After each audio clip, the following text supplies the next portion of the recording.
सुनना।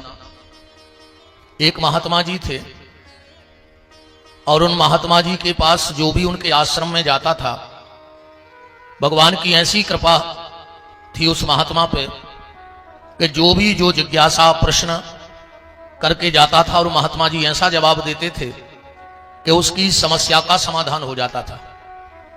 एक बार एक चोर उनके आश्रम में पहुंच गया।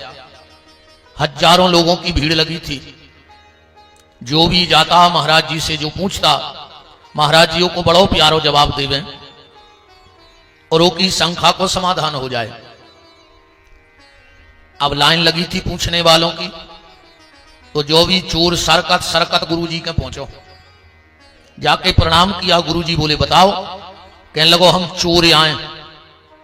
महात्मा जी बोले सो बने रहो, हमें क्या दिक्कत है, तुम तो अपनी समस्या बताओ, हमें क्या दिक्कत है अगर तुम चोर हो तो।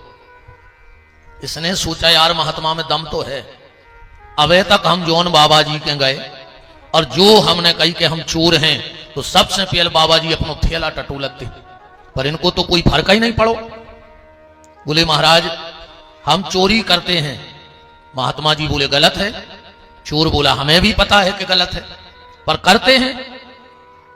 देखो हम और आप भी जानते हैं कि यह काम गलत है, फिर भी करते हैं। बोलो करते हैं कि नहीं करते? हमें पता है कि यह काम हमें नहीं करना है, फिर भी हम कर बैठते हैं। महात्मा जी बोले तुम तो आगे की बताओ। बोले तो महाराज कोई ऐसा उपाय बताओ कि हमारी चोरी करना छूट जाए, हमारा चोरी करना छूट जाए, क्योंकि हम जानते हैं कि यह काम गलत है और जानने के बाद भी हम वो काम करते हैं, तो हम चाहते कि ये छूट जाए। महाराज जी ने उसके कान में एक मंत्र दे दो। बोले बेटा हम एक मंत्र दे रहे हैं, हो सकता है भगवान की कृपा हो जाए और तुम्हारा चोरी करना छूट जाए। उसने कहा बताओ मंत्र। महाराज जी ने उसको एक मंत्र दे दिया। कौन सा? जो भी करना होश में रह के करना। बस ये मंत्र रटो तुम कि जो भी करना होश में रह के करना। इसको मंत्र रट गया। रात में गया एक जगह चोरी करने, और जैसे ही इसने अलमारी खोली और इसको मंत्र याद आ गया कि जो भी करना होश में रह के करना। इसने सोचा यार ऐसा ना हो कि किसी गरीब बाप ने यह पैसा अपनी बेटी के विवाह के लिए रखा हो। यह वहां से भाग आया। इसने चोरी नहीं की क्योंकि मंत्र याद था कि जो भी करना होश में रह के करना। दूसरे दिन फिर चोरी करने गया। एक जगह अलमारी खोली और उसको फिर मंत्र याद आ गया कि जो भी करना होश में रह के करना। इन्हें सोची ऐसो न हो यार कि जो अपने मां बाप की दवाई को पैसा ने रखे हुए। ये फिर भाग आया। ऐसा इसके साथ 2-4 दिन हुआ। ऐसा इसके साथ 2-4 दिन हुआ और धीरे धीरे इसकी चोरी करने की आदत छूट गई। पर मंत्र कौन सा याद कर लिया? जो भी करना होश में रह के करना। और यही मंत्र अगर हम और आप अपने जीवन में उतार लें कि हमें जो भी करना है होश में रह के करना है, क्योंकि बेहोश आदमी गलती करता है, होश में रहने वाला कभी कोई गलती नहीं करता है। इसलिए निवेदन है आप सबसे कि आज के बाद जो भी करना तो होश में रह के करना। तुम्हें इसकी चिंता रहनी चाहिए कि हमारे द्वारा कोई गलत काम ना हो, क्योंकि वीरों को आन की चिंता। बहुत ध्यान से बात को समझना। वीरों को आन की चिंता, किसान को धान की चिंता कि हमारी धान खराब न हो जाए, और नाविक को तूफान की चिंता। जो नाव चलाता है उसे यह चिंता रहती है कि तूफान ना आ जाए। वीरों को आन की चिंता, किसान को धान की चिंता, नाविक को तूफान की चिंता, और नेताजी हरों को मतदान की चिंता कि मतदान कम न हो जाए, है कि नहीं। मुसाफिर को सामान की चिंता। जब अपन सफर करत हैं तो सबसे ज्यादा चिंता काय की रहती कि सामान चोरी न हो जाए। अच्छा, भगवान को जहान की चिंता।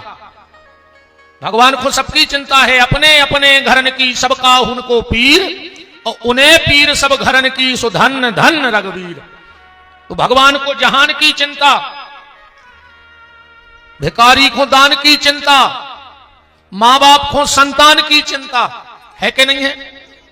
मां बाप को संतान की चिंता, अमीरों को शान की चिंता कि हमारी शान कम न हो जाए, अमीर को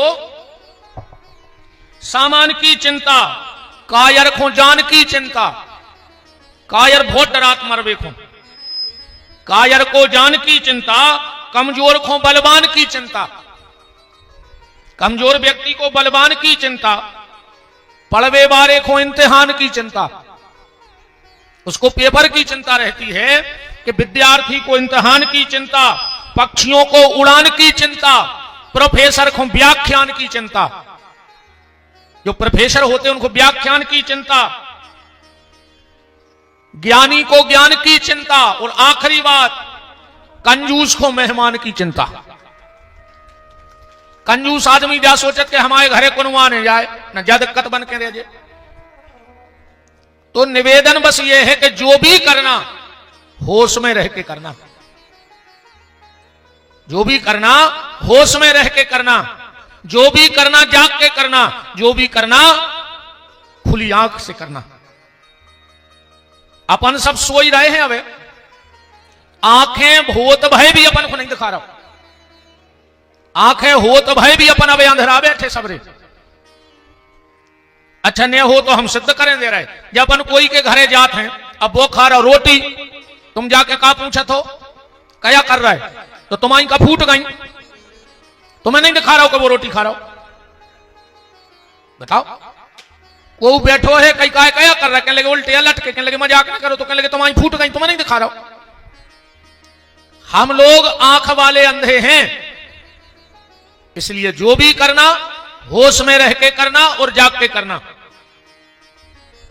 आंख वाले अंधरापन ऐसे हैं, एक बार एक घटना घटी, बादशाह ने बीरबल से कही कि बीरबल अपने राज्य में कितने अंधरा हैं उनकी लिस्ट तो बनाओ, अंधों की लिस्ट बना के लाओ। बीरबल बोले साहब 1 महीना लग है, बड़ो है राज्य, लगभग लाख रुपया को खर्चा जे। बादशाह ने कहा चलो 1 लाख दे, 1 महीने का समय भी दिया, पर अगर 1 महीना में तुमने पूरा सर्वे नहीं कर पाओ और फिर ओके बात करवा है हम सर्वे, और अगर एक भी अंधेरा में लगाओ ज्यादा तो तुम जानियो। आओ भैया,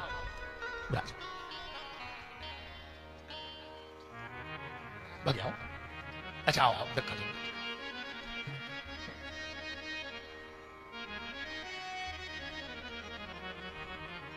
बीरबल ने 1 लाख रुपया लाए, घरे आ गओ, घरवारी से बोलो जी 1 लाख रुपया ले और अच्छो साहुन करो, जाओ कपड़ा पड़ा ले आओ। बोले कहां से आए, बोले हम एक ठेका मिलो है सर्वे को, अंधेरों को सर्वे करने हैं। तो कब से कर रहा है बीरबल, बोलो कब से नहीं, हम तो अच्छे 1 महीने सो हैं घरे। बोले सर्वे वो तो हम खरीदना दे। 29 दिन बीरबल अच्छे घरे आराम करो, 1 लाख रुपया पत्नी को दे दे कि अच्छो साहुन हो जान दे, ले आओ साड़ी आड़ी जितनी ले आने हो, कछु जेवर एवर बनवा लो।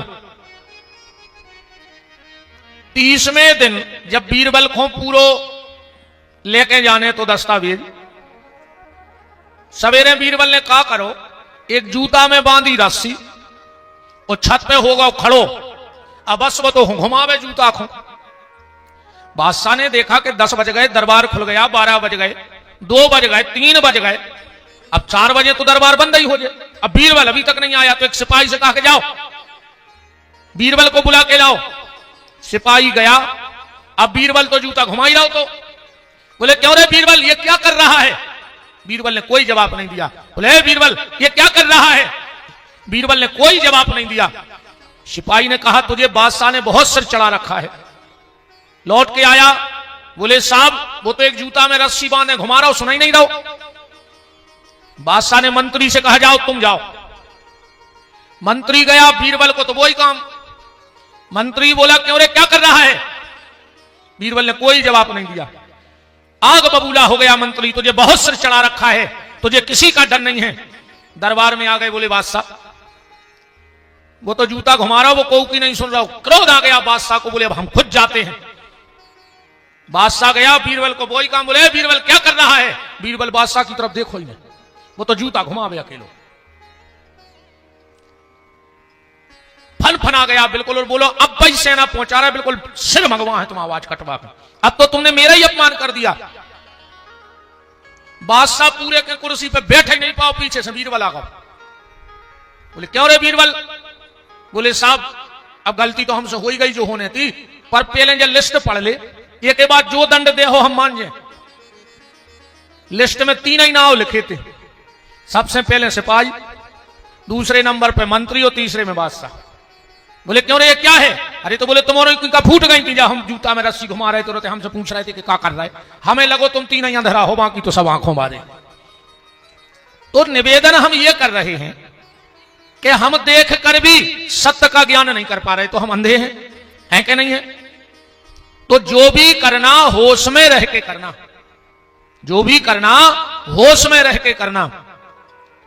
तो सबसे बड़ा होश क्या है? सबसे बड़ा होश ये रखो कि हम क्यों आए हैं, हमारे आने का उद्देश्य क्या है, और हमें यहां से लेकर के क्या जाना है। क्या धन तुम्हारे साथ जाएगा? नहीं जाएगा। अच्छा भगवान न चाहे तो धन तुम्हारे उपयोग में भी नहीं आ पाएगा। भगवान अगर न चाहे तो तुम कितने करोड़पति बने रहो, कहूं डॉक्टर ने कह दई मर जाओ, कहूं तेल को बूंदा सरा गाओ, तो का कर हो धन को? तुम बहुत बड़ो मकान बना ले, 10 खंड की बिल्डिंग तान ले, कहूं डॉक्टर ने कह दई कि आपको जीना चढ़ना मना है,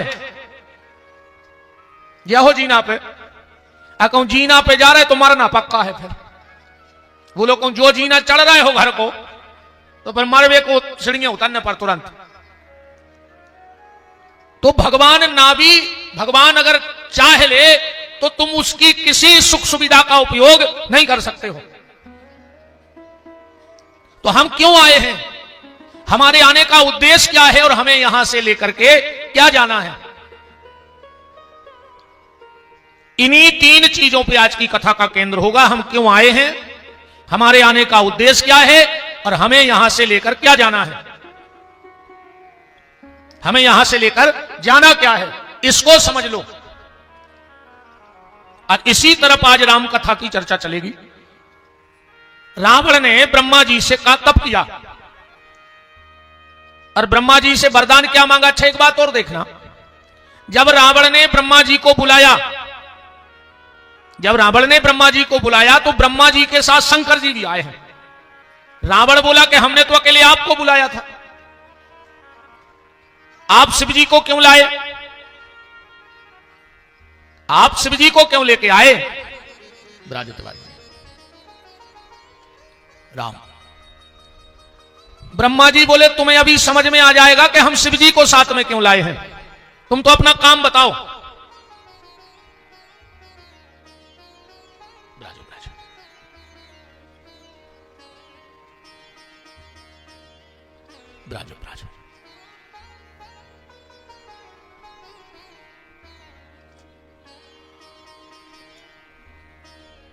रावण क्या वरदान मांग रहा है कि हम काहू के मरही न मारे।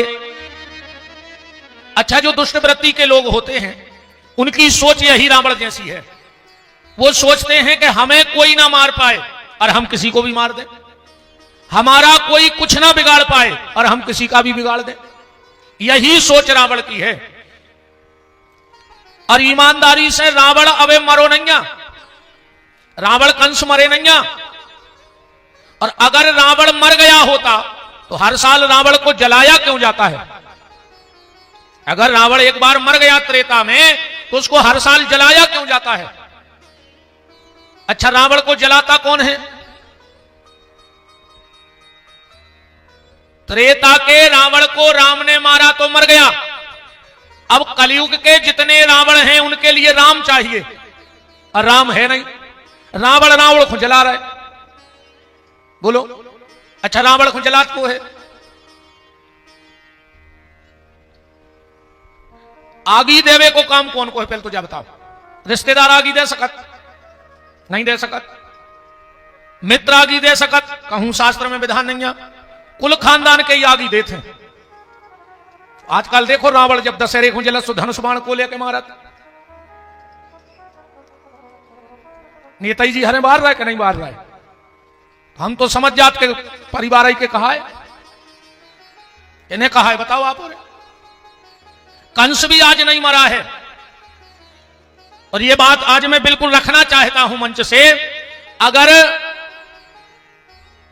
तुम्हारे भीतर भी ये 4-5 गुण हो तो आज ही जहां आधार कार्ड बदला जाता हो वहां चले जाना और उससे कहना कि गलती से मेरा नाम गलत लिखा गया है आधार कार्ड पे, उसे काट दो और इस पे लिख दो सागर का कंस। भाई लोगों को पता तो रहे कि असलियत में तुम हो कौन। अगर ये 4-5 गुण तुम्हारे भीतर हैं, आज मैंने एक कविता लिखी है, याद तो नहीं भाई अबे, पर भाई हम बोल रहे हैं कि कल युग के राक्षस कुआं, पूरी लिस्ट है में से तुम्हारे मिलत जो कि तुम्हारे कुआओ, इनमें जहां तुम्हारा नंबर फंस जाए तो तुम्हें सौगंध है घर के दरवाजे लिखा दियो निशाचर निवास। लोगों की आंख में धूल मत झोंको कि तुम इंसान हो, बिल्कुल आ जाई बोर्ड, पैसा नहीं हो तो हम दे हैं, पर दरवाजे लिखवा दियो कि हम निशाचर हैं। भाई आदमी तो सुरक्षित रहे तुमसे। अभी हम इसको पढ़ते हैं, ये रचना है, पर कंस ढूंढो पहले सागर का के कौन है। पहला गुण अगर तुम में ये है तो तुम सागर के कंस हो। कंस ने क्या किया, कथा आपको पता है, कंस गया अपने पिताजी के पांव पड़ने। कभी जिंदगी में उसने पिता के पैर नहीं छुए थे, पहली बार पांव पड़ने गया और पांव में सिर रख दिया। पिताजी की आंखों में आंसुओं की धार लग गई कि बताओ रे आज पहली बार जो पांव पर भी आओ। पर उसने जैसे ही पांव में सिर रखा और बाप के 2 ही पांव पकड़ के दो झटका, वो जेल में डाल दो, जेल में बंद कर दिया उस पापी ने। क्योंकि ये कुर्सी का जो लालच है वो बड़ा भयंकर है, कुर्सी का लालच बड़ा भयंकर है, उस कुर्सी पे कोई भरोसा नहीं करना चाहिए। एक नेताजी से उनको लड़का बोलो कि पिताजी हमें राजनीति के गुण सिखा दे, अब हम भी राजनीति में उतरो चाहत। पिताजी बोले सीखने हैं, बोले हाओ, बोले चलो बेटा छत पे। बाप बेटा छत पे पहुंचे, बाप समझाओ कि हम जा रहे हैं नीचे, तुम कूद गयो, हम तुम्हें झेल हैं। लड़का बोलो कहते ऊपर छत से गिर सो मानने जे, हाथ गोले ने टूट जे। बाप बोलो कह रहे कोई बाप पे भरोसा नहीं का, हम बाप यहां तुम आए। लड़का बोलो पापा झेल तो ले हो, अरे बोले तो करके बाप यहां। लड़का छत पे, पापा नीचे, लड़का कूदो, पापा दूर ठाणे, वो नंग नंग छुल गए। बोले कहा पापा जो कया करो, बोले जय बेटा राजनीति, सगे बाप पे भरोसा न करियो अगर राजनीति करने हुए तो। कुर्सी का चक्कर बड़ा खतरनाक है। कंस ने अपने बाप के पांव पकड़ के जेल में बंद कर दिया। जो बात मैं आप तक पहुंचाना चाहता हूं उसे ध्यान से सुनना। कंस ने अपने बाप को जेल में बंद कर दिया, और अगर तुमने अपने घर में अपने मां बाप का बोलना बंद कर दिया हो तो तुम भी कलयुग के कंस हो। कई लड़कों के सामने मां बाप बोल नहीं पा रहे आज। हाँ, बच्चों के सामने मां बाप बोलते नहीं है। और एक बात और सुन लो, अगर तुम्हारी घरवाली और तुम्हारा बेटा अब तुम्हारी नहीं सुनता है, तुम घरवाली जाके देवे कि चुपचाप बैठो और खाओ, तुम्हें का लेने, तुरंत थेला उठा जो और गौशाला भग जो। अब कुत्तों खाने डरे रहो दरवाजे, अब तुम वो दरवाजे के कुत्ता हो गए। जब घरवाली कहे कि तुम्हें का लेने जो मोड़ी मोड़ा कर रहे सो, अच्छो कर तुम तो खाओ, समझ लियो तुम हो गए कुत्ता। कुत्ता से खराब, कुत्ता को तो फिर भी भौंकने को अधिकार है, तुम्हें तो घर के अब भौंकन तक नहीं दे रहा है। तो कंस ने अपने बाप को जेल में बंद कर दिया। तुमने अगर अपने मां बाप का बोलना बंद कर दिया हो तो तुम भी कंस हो। ऐसे ऐसे पापी हैं 6-6 साल से बाप से बेर बांधे रहे, और जो बाप मरो तो पूरे रिश्तेदार जुड़े तो फिर चढ़ बैठे छाती पे सबके सामने उमरे बाप की। कहीं पापा बोल काहे नहीं रहे, पापा बोल काहे नहीं रहे। 6 साल से बेर बांधे पापी, अब मर गए सो पापा बोल नहीं रहे। पापा भी मरे मरे कह रहे कि बेटा अगर बोलत रहते तो 4-6 साल हम और जी लेते, तुमने बोल वो बंद कर दो सो हम मर गए। दूसरा, पहला कंस तो ये हो गया, अगर तुम अपने मां बाप से बोलते नहीं हो या तुम्हारे कारण तुम्हारे मां बाप बोलने में डरने लगे हैं तो तुम कंस हो। दूसरा, कंस ने जीवन में कभी अच्छाई इकट्ठी नहीं की। कंस के घर में कोई साधु, ब्राह्मण, कन्या भोजन, कोई दान धर्म नहीं हुआ। कंस के यहां जब भी होती थी तो पार्टी होती थी जिसमें मुष्टिक, चाणूर, सल, तोसल इत्यादि इत्यादि राक्षस आते थे।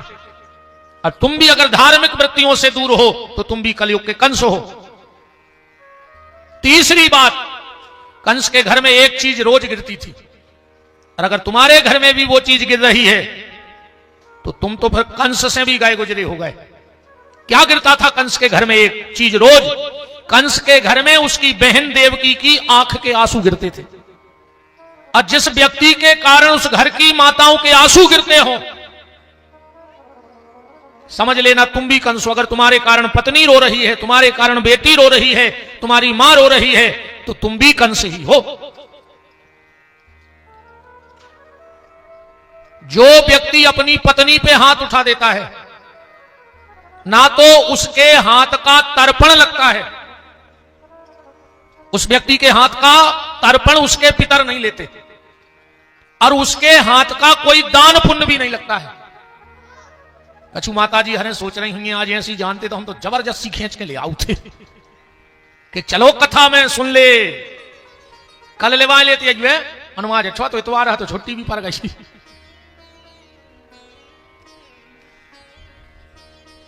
कभी भी तुम्हारे कारण घर में पत्नी की आंख में, मां की आंख में और बहन बेटी की आंख में आंसू नहीं आना चाहिए।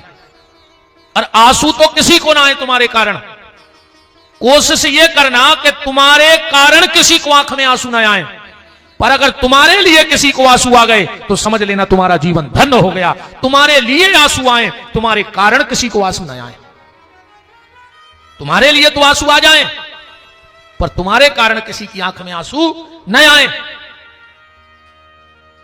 चौथा कारण कंस का, चौथा कारण कौन सा? अगर तुम कहीं खड़े हो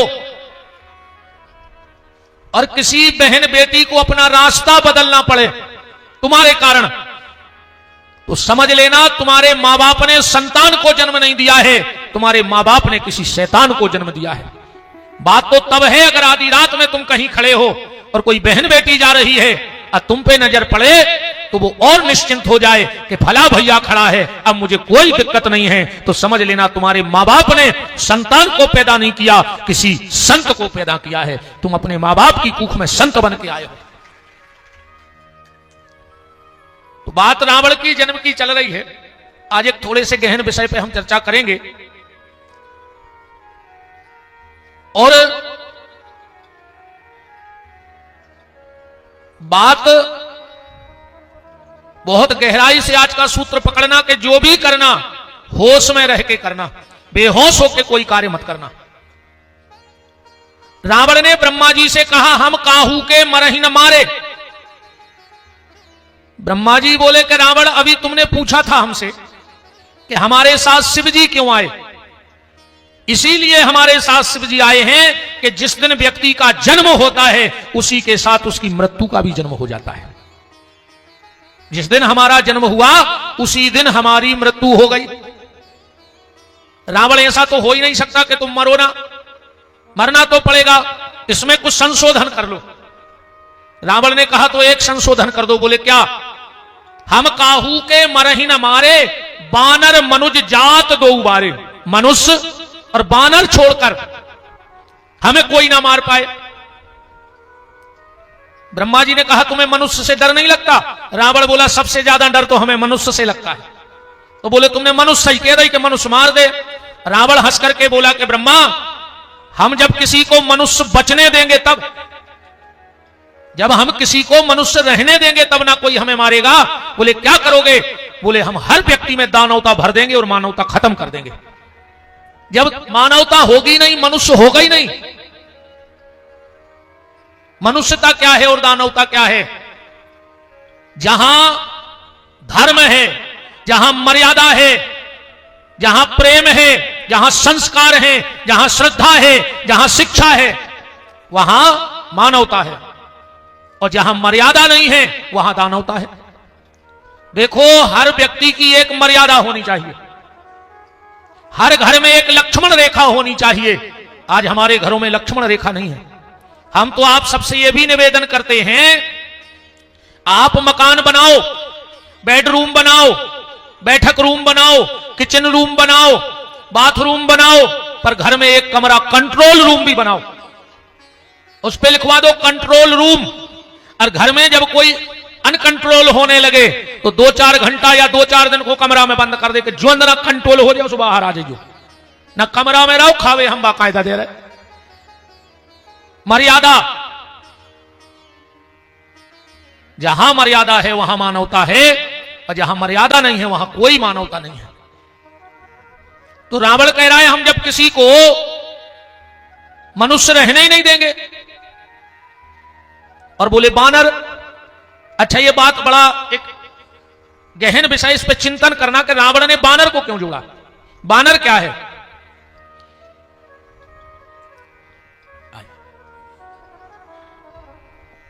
हमारे आदरणीय बड़े भैया विश्व हिंदू परिषद जिलाध्यक्ष बड़े भैया श्री अजय दुबे जी और बड़े भैया श्री राम जी उपस्थित हैं, उनका खूब खूब मान इस मंगलमयी चर्चा में है। बोलो वृंदावन बिहारी लाल की ब्राजो भैया।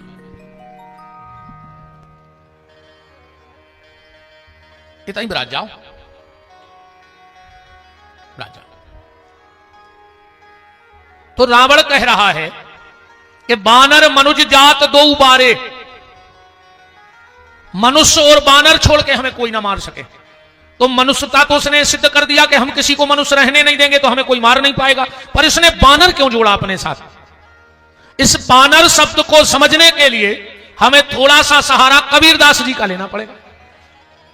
और कबीरदास जी का एक दोहा पढ़ोगे तो तुम्हें समझ में आ जाएगा कि रावण ने बानर शब्द क्यों जोड़ा।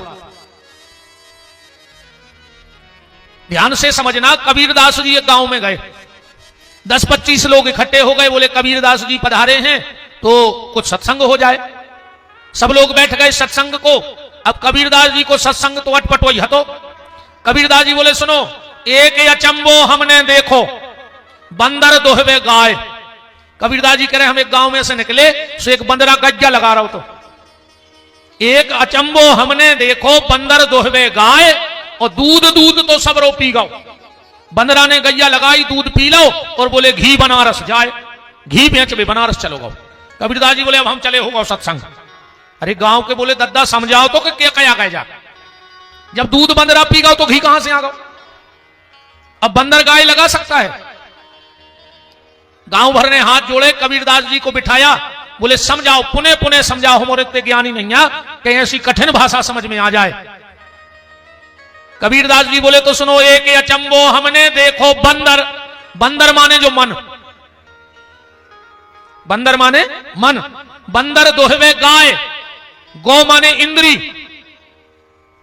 रामायण में स्पष्ट आया है, आप पढ़ सकते हो, गो गोचर जहां लग जाई ते सब माया जानो भाई। तो ये मन रूपी बंदर इंद्री रूपी गैया का दोहन कर रहा है। आंखें थक जाती हैं पर मन नहीं थकता, वाणी थक जाती है पर मन नहीं थकता, कान थक जाते हैं पर मन नहीं थकता। आंखें कहते हैं अब कहां देखने की दुनिया की चीजें, मन कहते देखो अच्छा लग रहा, तनवर देखो। कान कहते हैं व्यर्थ की बातें मत सुनो, मन कहते सुनो दूसरे की बुराई सुनो, दूसरे की निंदा सुनो, अच्छा लग रहा हो। जीभ कहती अब हम कुछ गलत नहीं बोलेंगे, मन कहता है गलत ही गलत बोलो। तो ये मन रूपी बंदर इंद्री रूपी गैया का दोहन कर रहा है। दूध तो सब रो पी गो। जितना इन इंद्रियों में ताकत थी, इस मन ने विषय वासना के भोग में लगा दिया। दूध सब पी गो, माने जितनी ताकत, अब आंखों में जितनी ताकत थी सो दुनिया में लगा दी। अब बुढ़ापे में आंखें फूट गई, एक के दो दिखाने लगे, इतनो मोटो चश्मा लगाए सो तीर्थों को निगदाओ। बताओ, कान फूट गए सो कथा में बैठ गए।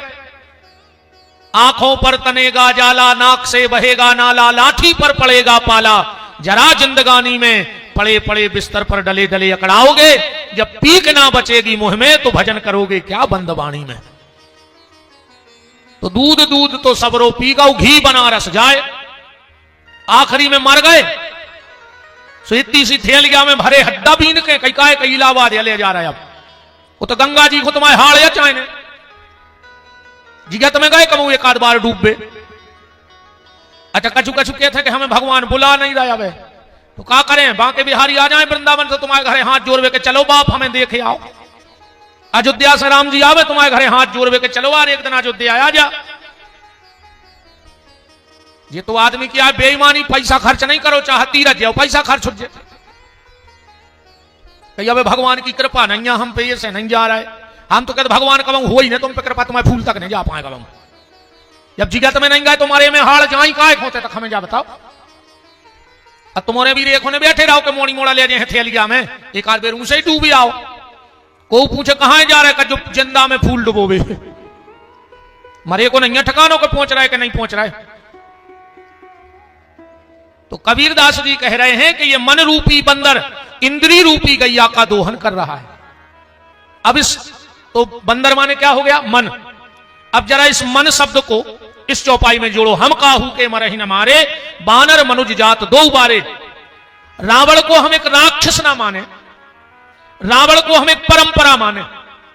ठीक, रावण दानव है और दानवता को अगर खत्म करना है तो दानवता कैसे खत्म होगी, बोले हमें अपने भीतर मानवता लानी होगी। और जब भीतर मानवता आ जाएगी तो समाज से दानवता अपने आप हट जाएगी। पर अब एक बात और ध्यान से सुनना, राम जी ने बंदरों को अपने अधीन किया और रावण पर विजय प्राप्त की। और अगर राम जी बंदरों के अधीन हो जाते तो क्या रावण पर विजय प्राप्त कर सकते थे? कबीरदास जी का कहना है कि तुम अपने मन को अपने अधीन करो, और जिस दिन मनुष्य का मन उसके अधीन हो गया उसी दिन तुम रावण पे विजय प्राप्त कर लोगे। और अगर तुम मन के अधीन रहे तो तुम कभी दानवता पर विजय प्राप्त नहीं कर सकते हो। हम काहू के मरहि न मारे, बानर मनुज जात दो बारे।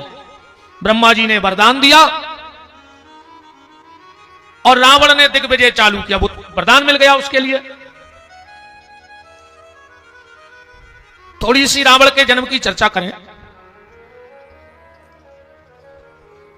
षडतिला नाम की अप्सरा, ध्यान से समझना, षडतिला नाम की अप्सरा विशस्रवा ऋषि के पास गई और विशस्रवा ऋषि से बोली कि हमें आपसे शादी करनी है, पुत्र चाहिए आप जैसा, हमें आप जैसा एक पुत्र चाहिए, बिल्कुल आप जैसा हो। विशस्रवा ऋषि बोले देवी जरूरी नहीं कि जैसा पिता हो ऐसा पुत्र हो, है ऐसा जरूरी? हिरण्याकश्यपु के घर में प्रहलाद जैसी संतान हो गई और आत्मदेव जैसे धार्मिक ब्राह्मण के घर में धुंधकारी जैसी औलाद हो गई। उस घर को घर मत कहना, उस घर को स्वर्ग लिखवा दो, बैकुंठ लिखवा दो। किस घर को? जिसके घर का पिता हो दशरथ और पुत्र हो जाए राम जैसा, समझ लेना वो इस कलयुग का बैकुंठ है, वो घर है। अगर पिता दशरथ जैसा है और पुत्र राम जैसा है, जबकि ऐसा होता नहीं है। बहुत पूर्वजों का आशीर्वाद हो तब पिता दशरथ बन पाता है और पुत्र राम बन पाता है। नातर तो धुंधकारी और आत्मदेव और हिरण्याकश्यपु और प्रहलाद, जय स्थिति हर जगह देखने मिल रही। तो विशस्रवा ने कहा देवी जरूरी नहीं, और फिर शादी करके हम झंझट में फंसना नहीं चाहते, हम महात्मा आदमी भजन करना चाहते हैं। षडतिला बोली हम आपके सामने आत्महत्या करेंगे और हमारी हत्या का दोष आपको लगेगा। विशस्रवा ने कहा बैठे ठाणे हत्या और लाई जा रही। बोले देवी एक शर्त पे शादी कर हैं, जिस दिन तुम्हारे गर्भ में संतान आ जाए हम तुम्हें छोड़ देंगे और तुम उस लड़के को कभी नहीं बताओगी कि हम उसके पिता हैं। षडतिला ने कहा हमें मंजूर है। गंधर्व विवाह किया, पुत्र गर्भ में आया। विशस्रवा गंधमात पर्वत पे तपस्या करने चले गए। इस बालक का नाम हुआ वैश्रवण। यही आगे चल के बना कुबेर। वैश्रवण आगे चल के कुबेर बना। कुबेर का मतलब जानते हैं? कुबेर का मतलब पैसे वाला नहीं है। अपन को उसे कहो कि भज्जा तो सागर के कुबेर आए सो भज्जा फूल के कुप्पा हो गए, जबकि संस्कृत में कुबेर के थे कनुआ खोजे की एक आंख फूट गई हुई। पार्वती के श्राप के कारण वैश्रवण की एक आंख फूट गई थी। पार्वती ने श्राप दिया था कि तुम्हारी एक आंख फूट जाए तो उसका नाम पड़ गया कुबेर। कुबेर माने पैसे वाला नहीं है, कुबेर माने शुद्ध कनवा। और आदमी खुश हो जाते, हम तो सागर में सबसे ज्यादा कहा है कुबेर ही आए। जब अजोंदराव को वास्तविकता पता पर है कि हमसे क्या कया गए, फिर वो अलग से बोले है कि क्या उधर कया कह रहे थे हमसे, है ना। वो बालक थोड़ा सा बड़ा हुआ, विद्यालय जाने लगा। अब बच्चों ने पूछा तुम्हारे पिताजी का नाम क्या है। अब बच्चा भी समझदार हो गया, आके अपनी मां से बोला माता हमारे पिताजी को नाम बताओ, लोग हमें चढ़ाते हैं कि बिना बाप के हो। अब मां ने कहा बेटा भी सयाना हो गया, आप क्या करें। तो बोले बेटा तुम्हारे पिताजी ने हमसे वचन लिया था, पर तुम चले जाओ, गंधमात पर्वत पे बैठे हैं, तुम दर्शन भर कर आओ। बोलियो ने उनसे। ये वैश्रवण गया, विश्वश्रवा बैठे ही थे, जो हाथ जोड़ के बैठ गए कि जब समाधि खुले है पिताजी से दो दो बातें कर कहेंगे। एक दिन आंख खुली, एक नवयुवक सामने बैठा है, तुम्हारा नाम। बोले पिताजी मैं आपका पुत्र हूं, शर्तिला मेरी माता है, आप मेरे पिता है। और विश्वश्रवा ने इज्जत बन गई समस्या। तो बोले बताओ पुत्र का धर्म क्या है। बोले पुत्र का धर्म है हर हाल में अपने पिता की आज्ञा का पालन करना। ये सबसे बड़ा, देखो धर्म की व्याख्या भी अलग अलग है, धर्म की व्याख्या अलग अलग है। अगर भारत की बॉर्डर पर एक सैनिक बंदूक तान के 24 घंटे खड़ा है, वो बिल्कुल शंकर जी को जलने चढ़ाए, वो बिल्कुल ओम नमः शिवाय को जाप ने करे, वो बिल्कुल हनुमान चालीसा ने पढ़े, वो बिल्कुल राम कथा ने पढ़े, फिर भी अगर सैनिक ईमानदारी से अपनी ड्यूटी निभा रहा है तो उसके लिए सबसे बड़ा धर्म वो है। धर्म की अलग अलग व्याख्या है, हर जगह ये कई धर्म नहीं ठुक जाए, हर जगह ये कई चीज लागू नहीं हो जाए। अब तुम माला कर रहे जो धर्म है, और कौन बंदूक लाए, तुम कहो नहीं मेरा तो धर्म है कि पूरी माला हो जाए, आज जोनो वो दे दो गोली शुमार कर जाओ, तो फिर धर्म क्या है। अगर माला करते वक्त कोई बंदूक ताने तो उठा कर तुम भी भाला लगे, जो धर्म है। अपनी जान की रक्षा करना भी धर्म है, यह धर्म की व्याख्या है। सत्य बोलना धर्म है, सत्य बोलना क्या है धर्म। पर कभी कभी असत्य बोलना भी तुम्हारा धर्म बन जाएगा, झूठ बोलना भी तुम्हें धर्म से ज्यादा। मान के चलो हमारे देश का कोई सैनिक आतंकवादी पकड़ ले जाएं और उसको पूरी खुफिया एजेंसी की जानकारी हो देश की, और वे उसे पूछें और वो कहे नहीं हम तो सत्य बोल हैं, अगर वो सत्य बोल दे तो देश नष्ट हो जाए कि नहीं हो जाए। तो वहां उसको ये कह देना कि मुझे कुछ पता नहीं है, ये भी उसका धर्म बन गया। बन गया कि नहीं बन गया। तो विश्वश्रवा ने कहा पुत्र का धर्म क्या है। बोले हर हाल में पिता की आज्ञा और माता की आज्ञा का पालन करना। पत्नी का धर्म क्या है, हर हाल में पति की आज्ञा का पालन करना। कभी कभी धर्म ऐसी जगह फंसाता है कि आदमी की बुद्धि काम नहीं करती। अब एक बात बताना, एक गैया का पांव पीपल की जड़ में फंस गया, अब बिना पीपल की जड़ काटे पांव निकल नहीं रहा।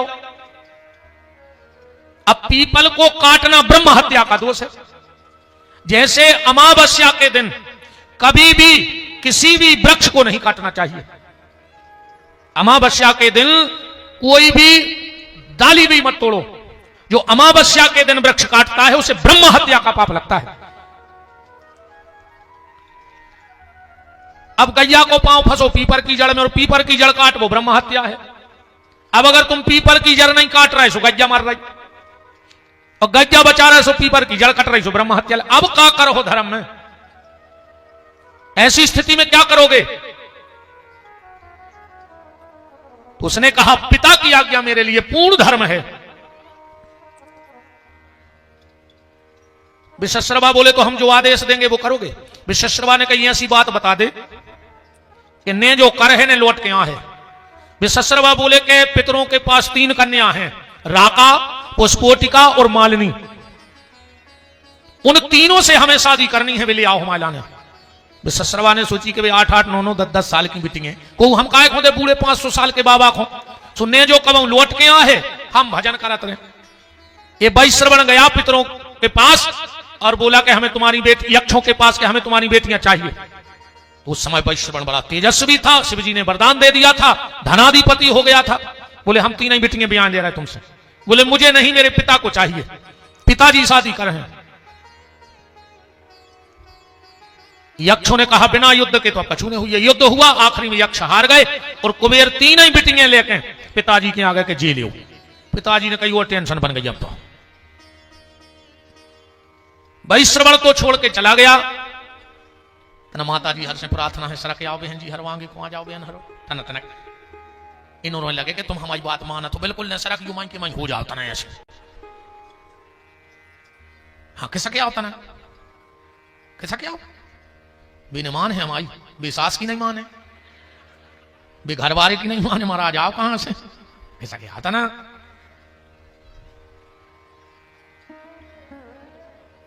किसका त्याग पीछे तना जगह हो जाए, बुलक गया है तनक चला थे बुलक गया में सब।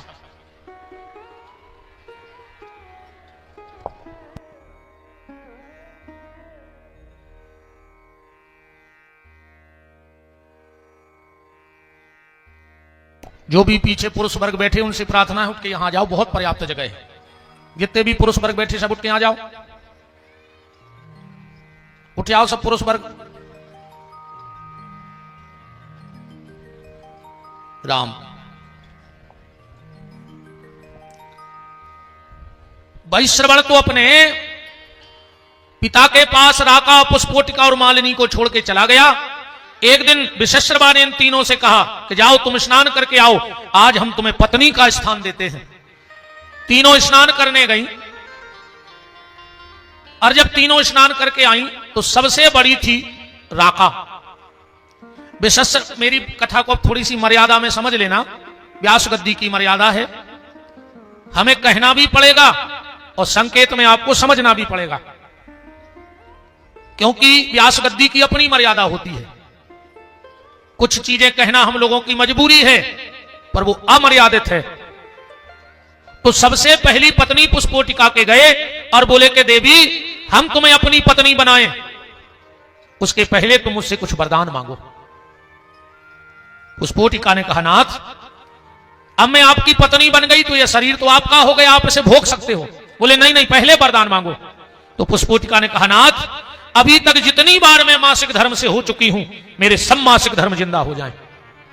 तो उस वक्त तक पुष्पोटिका 10 बार मासिक धर्म से हो चुकी थी, इसीलिए रावण के 10 सिर हुए। अब आदमी के तो रावण ने शंकर जी को चढ़ा दे सो हो गए। अब जो चीज उज्जैन ने वो चढ़ा कहां से दे, अगर ये कई गर्दन होती है कई बार काट कर चढ़ा दे तो मर जा तो तुरंत। तुम काट के चढ़ा कर देख लियो कल स्वाहन समूह हम देखा दूसरी ऊंगत के नहीं। भाई हमारे लगा जब 1000 रुपया हुई जब ही तो हम चढ़े। और रावण इतना मूर्ख नहीं था कि जब 10 सिर चढ़ाता तो 11 में रुद्र हनुमान को नाराज ना करता, फिर एक सिर काट के और चढ़ा देता। जब 10 चढ़ा सकत तो 11वीं भी चढ़ा सकत, पर उसके पास 10 सिर इसलिए थे कि उसकी माता जब उसके पिता के पास गई तब तक वो मात्र 10 बार मासिक धर्म से हुई थी। पर पुष्पोटिका को काम से शांति नहीं मिल रही है। विश्वशर्मा ने कहा देवी तुम्हें काम से शांति क्यों नहीं है? बोले नाथ अभी हम जब गए थे तो हमने गधा और गधी को भोग करते देख लिया, इसलिए मुझे संतुष्टि नहीं हो रही। तो विश्वशर्मा ने गधा बन के पुष्पोटिका के साथ भोग किया, इसलिए रावण का एक सिर गधे का हो गया। अभी जब आप रामेश्वरम जाएंगे तो देखेंगे वहां चित्र बना है बहुत बड़ा रावण का, उसमें एक सिर उसका गधे का है। और रावण ने स्वप्न में क्या देखा, रावण के लिए स्वप्न क्या देखा, त्रिजटा ने खरे आड़ूर नगन 10 सीसा, जो खर का सिर था वो रावण का कट गया था। अब गए दूसरे के पास जिसका नाम था मालिनी, कहा मालिनी तुम वरदान मांगो। मालिनी बोली कि मेरी दीदी ने क्या वरदान मांगा? बोले मेरी दीदी ने तुम्हारी दीदी ने डबल वरदान मांगे। मालिनी बोली कि हमारी दीदी है बहुत होशियार, एक वरदान में चूक गई हुई है, उसने डबल अच्छो मांगो हुज्जे।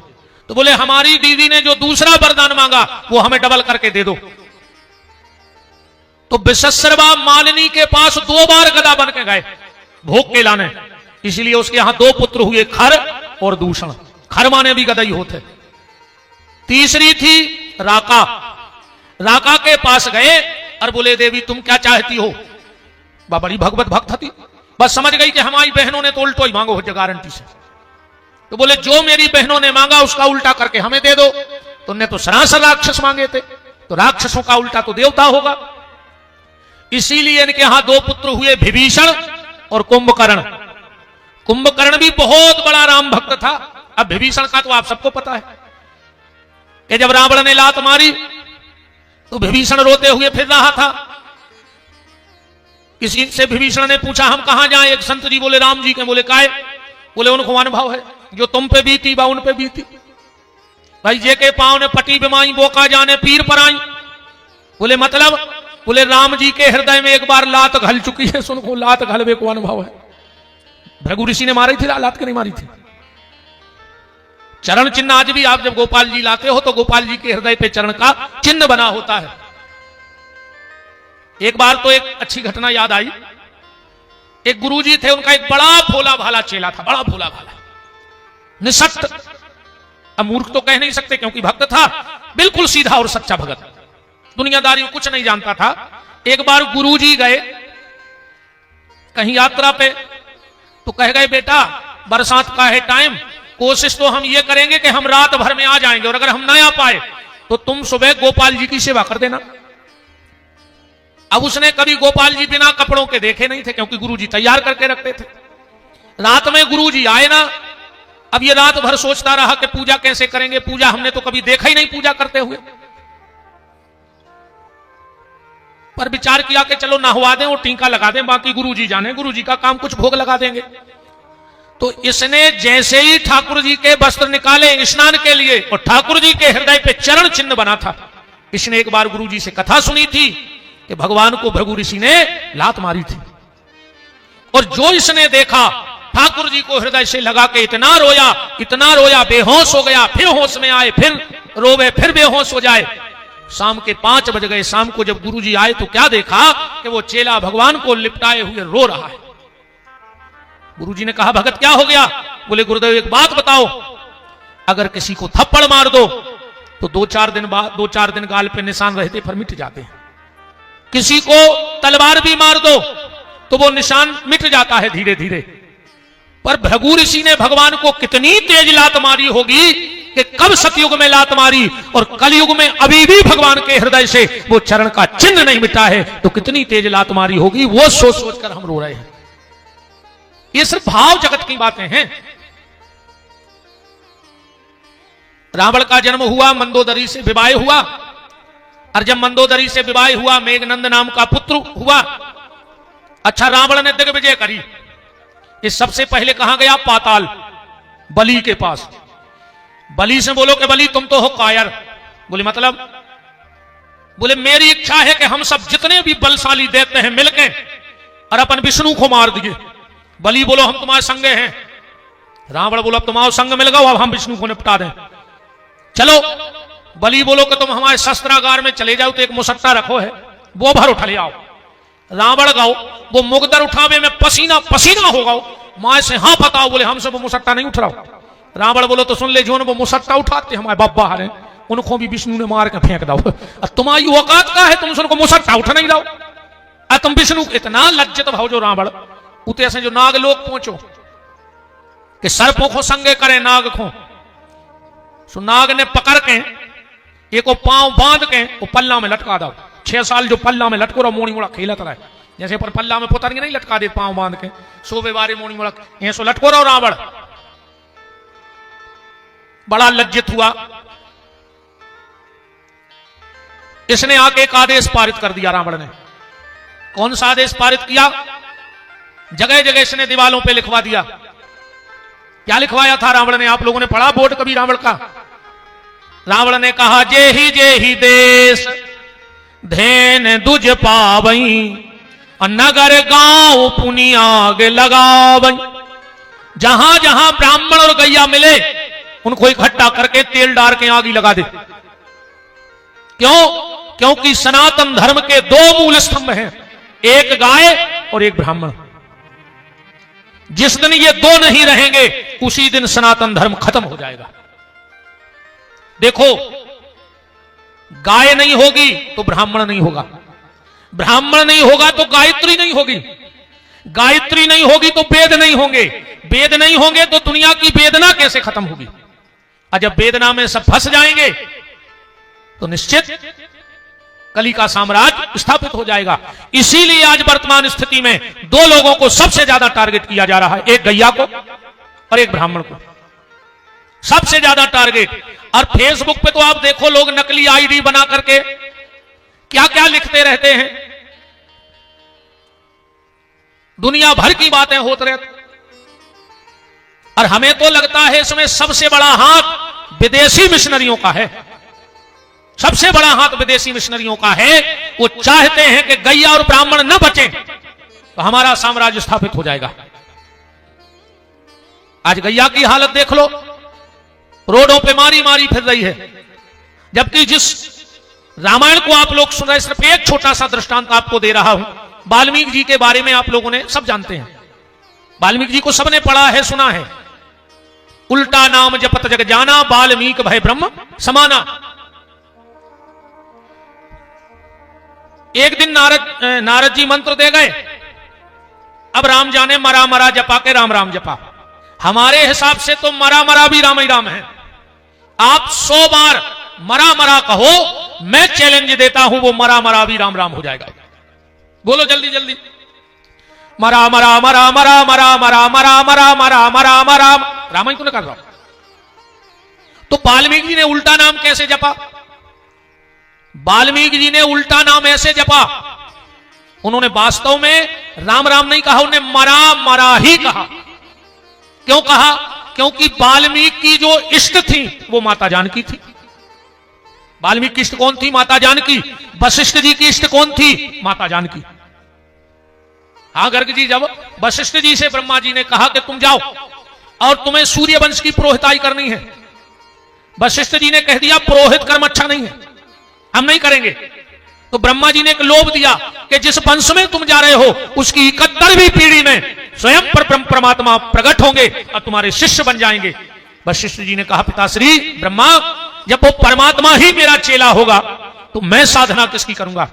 ब्रह्मा ने कहा तुम ब्रह्म को अपना शिष्य बनाना, पर ब्रह्म की जो पराशक्ति भगवती सीता है उनके नाम का जाप करना, वही तुम्हारा उद्धार करेंगे। इसलिए वशिष्ठ की इष्ट कौन है? भगवती किशोरी। और इसका एक प्रमाण देखो आप रामायण में, वशिष्ठ जी को क्रोध नहीं आया, वशिष्ठ को कभी क्रोध नहीं आया, यहां तक कि किसी के 100 बेटे उसकी आंख के सामने मार दिए गए हों। विश्वामित्र ने मारे 100 लड़के के नहीं मारे? आपने पढ़ा होगा शास्त्र को, 100 लड़के मार दिए। और जिस दिन विश्वामित्र अयोध्या आए तो वशिष्ठ जी ने गले से लगा लिया। कितनी बड़ी बात होगी, 100 बेटों का हत्यारा अपने, अरे अपने एक लड़का है को मार देवे, अपन सुख से रहने भी जिंदगी को चाहे अपन बर्बाद हो जाए, पर 100 बेटों का हत्यारा जिस दिन आया वशिष्ठ ने हृदय से लगा लिया। पर क्रोध कब आया वशिष्ठ को? जब अपने इष्ट पे कष्ट देखा। तो 100 बेटों के मरने पे जिसे गुस्सा नहीं आती, पर जब अपनी इष्ट जानकी पे कष्ट देखा तो क्रोध, पहली बार क्रोध आया वशिष्ठ जी को। कब? जब कैकई ने कहा जाओ बलकल वस्त्र लेके आओ, तो 3 थाल में बलकल वनवासी कपड़े आए। अब राम जी तो गुरु जी के रहे हैं, उनको पहनना आता है। लक्ष्मण जी गुरुकुल में रहे हैं, उनको पता है। पर किशोरी जी ने तो कभी कमल के फूल की पंखुड़ी के नीचे पैर नहीं रखा। कितनी कोमल थी सीता जी पता है। जब विवाह होके आई हैं तो नायन सीता जी के पांव में महावल लगाने आई। एक पांव में महावल लगा दिया, इतने में उसे आ गया कुछ काम। जब वो लौट कर आई तो दौड़कर कौशल्या के पास गई, बोले महारानी जरा भीतर चलो। बोले क्यों? बोले मुझे समझ में नहीं आ रहा कि तुम्हारी बहू के कौन पांव में हमने माहौल लगा। बिल्कुल गुलाबी पांव धरे माहौल के कलर के। कौशल्या ने कहा बेटी सीता, इस नायन को समझ में नहीं आ रहा है कि तेरे किस पांव में महावल लगा है, जरा इसको बता दो। सीता जी ने एक पांव लटकाया, बोले मां इस पांव में महावल लगा है। बोले कैसे पता? बोले मुझे महावर का वजन लग रहा है, महावर का वजन लग रहा है मुझे। इतनी सुकुमार जानकी। और जब उनके सामने बलकल वस्त्र रखे गए, बगल में माता अरुंधति खड़ी है वशिष्ठ की पत्नी, वो थाल लेकर किशोरी जी गई और आंखों में आंसू भर के बोली कि मां मैंने बलकल वस्त्र पहनना तो ठीक, कभी हाथ से छुआ भी नहीं है, मुझे ये बलकल वस्त्र पहनना सिखा दो। और जो इतना देखा वशिष्ठ जी की आंखें लाल हो गई और बोले कह खबरदार, क्यों छेड़ रही तू सांगा है, तूने बनराम को मांगा है या सीता को भी मांगा है। कह तूने जो रचना रची, मैंने सब में चुप रहा, मैं नहीं बोला तुम्हारा राज तुम जानो, हम तो चुपचाप खड़े रहे। पर कह अगर तूने ये जिद पकड़ी कि सीता भी घर से बलकल वस्त्र पहन के जाएगी, तो ये वशिष्ठ ना इस अयोध्या को रहने देगा, ना इस सिंहासन को रहने देगा, और ना आज इस सृष्टि को रहने देगा। बात वाल्मीकि और वशिष्ठ जी की चल रही। वाल्मीकि की भी इष्ट कौन है? जानकी जी। और रामचरितमानस उठा के पढ़ो, रकार रामचंद्र हैं और मकार मां तो जानकी, जो मकार है वो जानकी है, इसलिए उन्होंने पहला शब्द मां जोड़ा कि मैं पहले अपने इष्ट का नाम जोड़ूंगा और राम को बाद में जोड़ूंगा, मरा मरा कहूंगा। पर कोई ज्यादा फायदा नहीं लग रहा था तो सप्तऋषि मिल गए। सिर्फ गैया की बात बता रहा हूं आपको। सप्तऋषियों ने वाल्मीकि जी को एक बांस का 7 गांठ का लठ दे दिया, क्योंकि वाल्मीकि जी बोले कि गुरु जी इतनो भजन पूजन कर रहे हैं, इतने तीरथ कर रहे हैं, फायदा कुछ नहीं लग रहा हो, जैसो अपन को नहीं लग रहा हो। अपन भी भयंकर मंदिर जा रहा है, आदो सुसागर बेलावाद गाओ तो अब पूरा ही मान ले, हम 10% हमने गाए थे तो हम ही मान ले पापी हमने गाए थे। मनो से लौट के कितने सुधर गए तुम तो जा बताओ, कितनों में बदलाव आ रहा हो तीरथ करवे के बाद। बात तो तब हती प्यारे कि एक बार तीरथ गए थे और तीरथ की महिमा तो बा है कि तुम लौट के जहां बैठ जाओ उते तीरथ बन जाए तो तीरथ जाओ सार्थक है। तुम जहां आके बैठ जाओ तो तीरथ बन जाए तो सार्थकता है। सप्तऋषि बोले जो डंडा ले जाओ वाल्मीकि से, और जिस दिन ये में फुंसा फूट जाए सूखे बांस में, समझ लियो तुम्हारे पाप खत्म, अब तुम रामायण बनाओ। अब वाल्मीकि जी फिर भागे, ये नदिया वो कुगा पे, ये मंदिर पे, ये चौतरा पे, जा माला जो हवन दुनिया को जितो जानते सब कर दो, पर वो सूखे बांस में काहे को फुंसा धरे। वाल्मीकि जी ने सोची मैंने सो करका दो वार के फुंसा नहीं फूट रहा है, मैं सो कंधा पे धरे चले जा रहे थे। सामने का देख रहे हैं वाल्मीकि जी कि एक बाड़े में 50 गंजे बंद हैं, 10-15 कसाई वो बाड़े के घेरों लठ लाए घूम रहा है, और बाड़े के बगल में भरो है पानी। वाल्मीकि जी समझ गए कि ये गंजे प्यासी हैं। एक बात और शायद आपको पता हो, जो ये कसाई होते हैं ये 8-8 दिन पहले से गैया को प्यासा रखते हैं, क्योंकि अगर गैया पानी के कमी के कारण मरती है तो इनको चमड़ा निकालने में सहूलियत होती, गैया चमड़ा छोड़ देती, इसलिए पानी नहीं पीने देते ये दोस्त। वाल्मीकि जी ने देखा कि पानी भरा है, गंगे वही तरफ देख रही, मुझे कसाई फाट को खोल नहीं जाए। वाल्मीकि जी ने सोची जैसे 70 से 72 पाप तो हमारे खत्म हो ही नहीं रहे, तो हम तो डाकू के डाकू हैं, अब हम जाके वही काम करें जो पेल करते। मनो हमें गंजों को प्यासी ने मरन दे, और जो कंधा पे वो लठ धरे थे सू को, जब दय नहीं है यार दोस्तों में हड्डा तोड़ दे रहे, मुंह में से खून उगले, और जो फाट को खोलो और जो गंजों ने पानी में मुंह रखो, वो सूखे बांस में 5-5 हाथ के फुंसा फूट के आ गए। आप वाल्मीकि रामायण उठा के पढ़ लियो, वाल्मीकि को चरित्र, ये गौ सेवा का फल है, ये गौ सेवा का फल है। तो रावण ने दोनों पर प्रहार किया। आजकल आदमी कहते हैं, हमने कई जनों सुनो कि रावण बहुत विद्वान है, तो जो है तो वो है, तो गाय को विद्वान है, तो जो गाय को जिंदा जला दे, जो ब्राह्मणों को जिंदा जलाने का आदेश पारित कर दे, जो भगवान के भक्तों को जिंदा जलाने का आदेश पारित कर दे, वो काहे का विद्वान, वो काहे का वंदनीय, वो काहे का पूजनीय। और इस बात को नकारो कि ये चौपाई नहीं है रामायण में कि रावण ने इस चीज का आदेश दिया था कि जेहि जेहि देश धैन तुझ पावई, नगर गांव पुनि आग लगावई। रावण का अत्याचार बढ़ा, पृथ्वी गाय बनकर देवताओं की सभा में गई, प्रार्थना करी।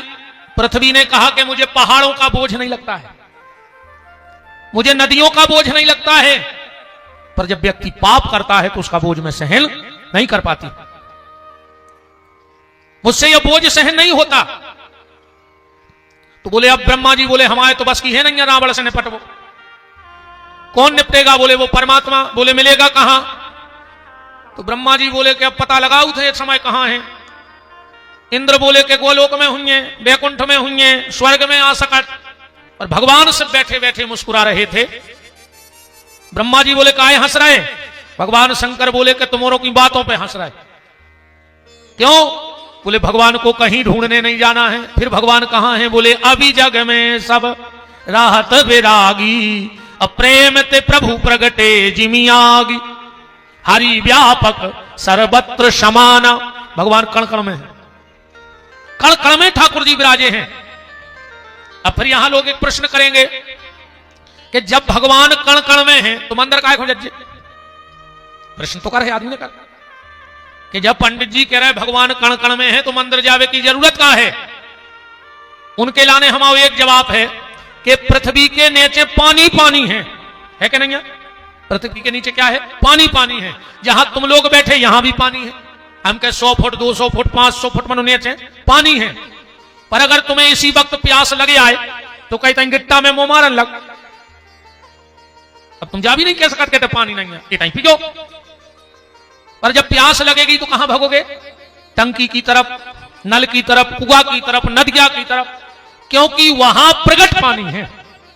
यहां है तो पर अदृश्य है, और वहां प्रगट है, और जहां प्रगट है प्यास वहीं बुझती है, अदृश्यता में प्यास नहीं बुझती। ऐसे परमात्मा उस पानी की तरह है तो कण कण में, पर प्रगट तीर्थों में है, मंदिर में है, देवालय में है। इसलिए इस आत्मा की प्यास बुझाने के लिए हमें परमात्मा के मंदिर जाना पड़ता है। भगवान शिव बोले कि यही है भगवान, इसीलिए ढूंढने की कोई आवश्यकता नहीं है। बोले फिर? बोले प्रेम ते प्रगट हो मैं जाना। भगवान प्रेम से प्रकट होंगे तो बोले प्रार्थना करो। सब देवताओं ने प्रार्थना करी, जय जय सुर नायक जन सुखदायक प्रणत पाल भगवंता, गोद जिहितकारी जय असुरारी सिंधु सुधा प्रिय कंता, पालन सुर धरनी अद्भुत करनी मरम न जाने कोई, जो सहज कृपाला दीन दयाला करहूं अनुग्रह सोई। आकाशवाणी हो गई, जन डर प्यऊ मुनि से दसुरेसा, तुम ही लाग धर हो नर भेसा। बिल्कुल मत डरो, अपने अपने घर चले जाओ, अब हम अवतार लेंगे। बोले किसके यहां?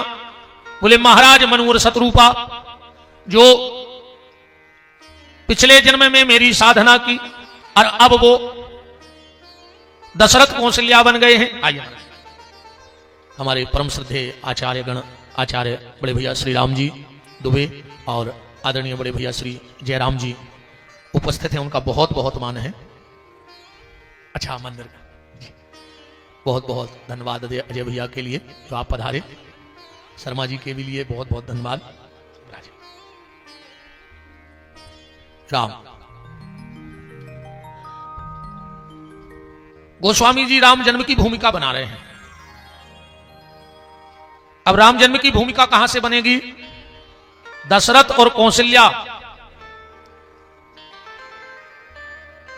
महाराज दशरथ की आयु कितनी हो गई है? 60,000 वर्ष, चौथापन लग गया है। पर महाराज दशरथ के यहां अभी तक कोई संतान नहीं है।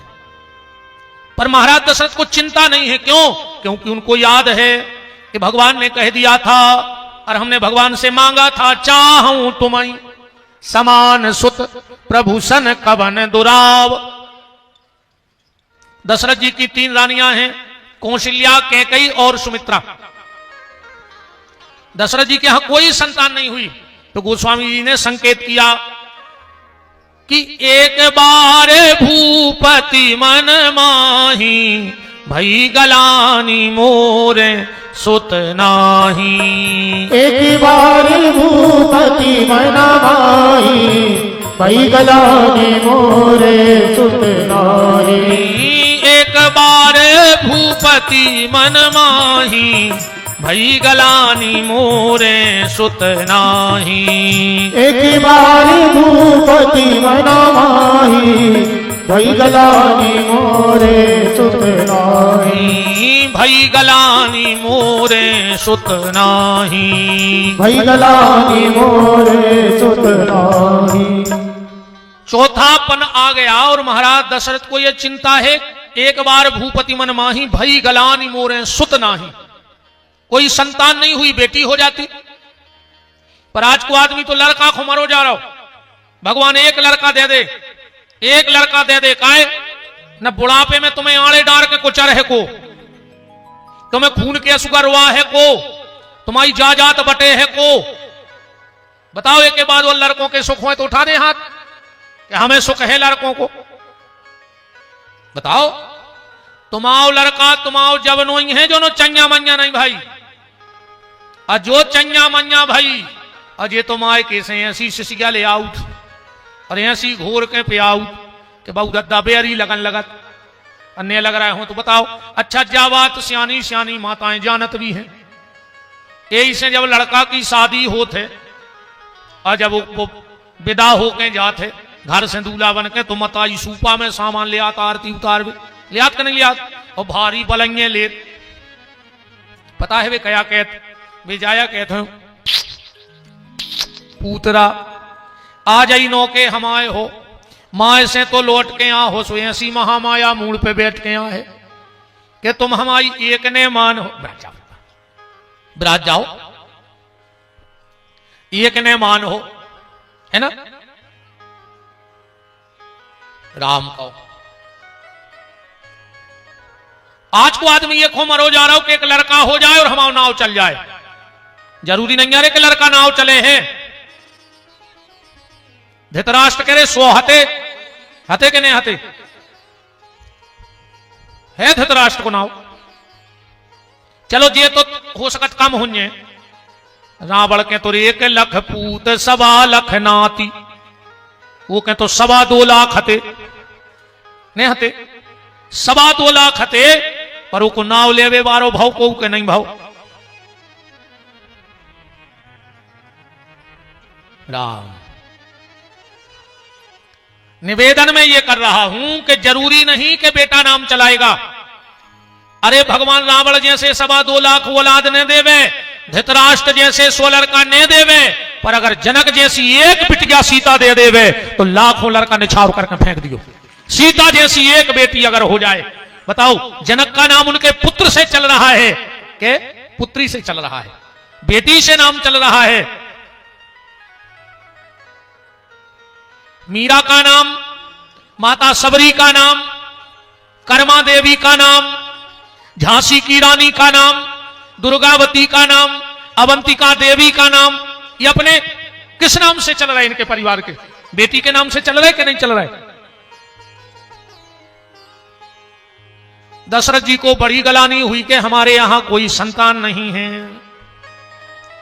तो जीवन में जब कष्ट आवे तो व्यक्ति को क्या करना चाहिए? नीचे की रामायण की चौपाई लिखी है कि गुरु ग्रह तुरत गए महिपाला, और चरण लाग कर विनय विशाला, निज दुख सुख सब गुरु ही सुनावा। दशरथ जी गुरु जी के चरणों में लिपट गए, बोले गुरुदेव अब तो आप ही हमारे सहारे हो, आप ही कुछ करो, आप ही कुछ करो। निज दुख सुख, अच्छा दुख और सुख, तो दुख तो जो सुनाओ कि हमारा औलाद नहीं है, सुख का सुनाओ, या फिर कोई ऐसो भी कर ले। दशरथ जी बोले कि गुरुदेव हमारे जीवन में दुख है तो हमारा संतान नेती, सो हमारे दुख ने हमें तुम तक पहुंचा दो सुख तक। गुरु क्या है? सुख। तो मेरे दुख में इतनी ताकत है कि उसने मुझे गुरु रूपी सुख से मिलाया। अब मैं ये देखना चाहता हूं कि गुरु रूपी सुख हमें कहां पहुंचाता है। वशिष्ठ जी बोले चिंता मत करो, जब तुम्हारे दुख में इतनी ताकत है कि वो मुझसे मिला सकता है, तो गुरु में भी इतनी ताकत है कि वो गोविंद से मिला सकता है। अब मैं तुम्हें गोविंद से मिला के रहूंगा, भगवान से मिला के। वशिष्ठ जी ने कह दिया राजन यज्ञ करना पड़ेगा।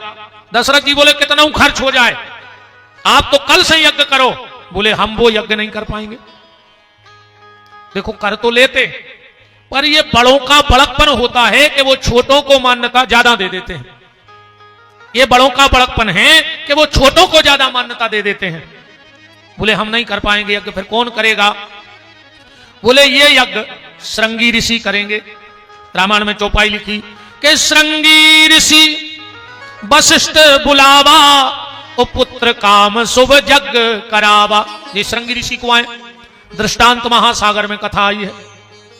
एक विभांडक नाम के महात्मा हुए जो जंगल में तपस्या कर रहे थे।